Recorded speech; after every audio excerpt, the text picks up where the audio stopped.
It's just something that we all need to be better at.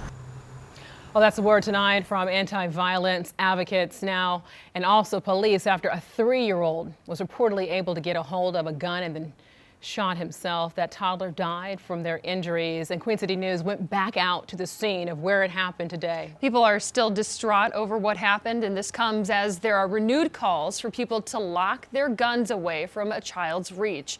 Queen City News anchor Derek Dellinger is live at CMPD. Derek, what more do we know about what exactly happened last night? Well, we know the child's parent, or at least one of the child's parents, was home last night when this happened. We do not know where exactly, though, this happened and how easy that access was to that gun, but we do know what happened right after that shot was fired. Engine 42, one shot. It's a 3-year-old. Alarm Battalion 465. They are given CPR instructions. This is just some of the dispatch audio from the shooting Wednesday night that happened here at the Wendover Gardens Apartments. For many, even for police, as time went on, the gravity of what happened was just difficult to comprehend. It appears that the child may have gained access to a firearm inside the home that was unsecured and potentially shot himself. But it is something that CMPD says is more common than people realize. A young child accidentally finding a gun in many circumstances and it going off, sometimes harming another child or themselves, and sometimes ending worse. The problem is notable enough to the point where, in some cases, parents who don't secure their weapons can be charged if their child gets it. And this right here is going to hit a family twofold.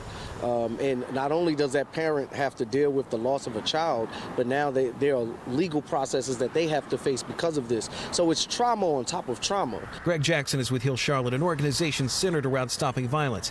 This incident falls within the realm of many things he speaks about to teens and to many in Charlotte in general.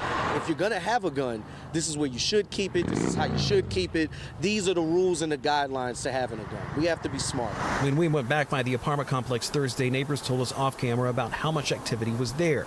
We did notice some people distraught going into the building where the shot was fired.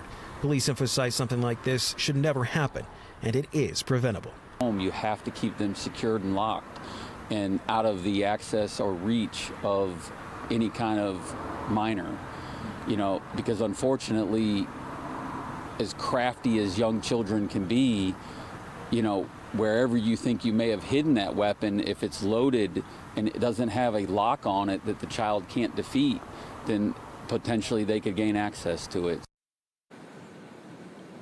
Now, there's no word yet on whether anyone will be facing charges because that child did gain access to that gun. At last check, it was still under investigation. We're live at CMPD. Derek Dellinger, Queen City News.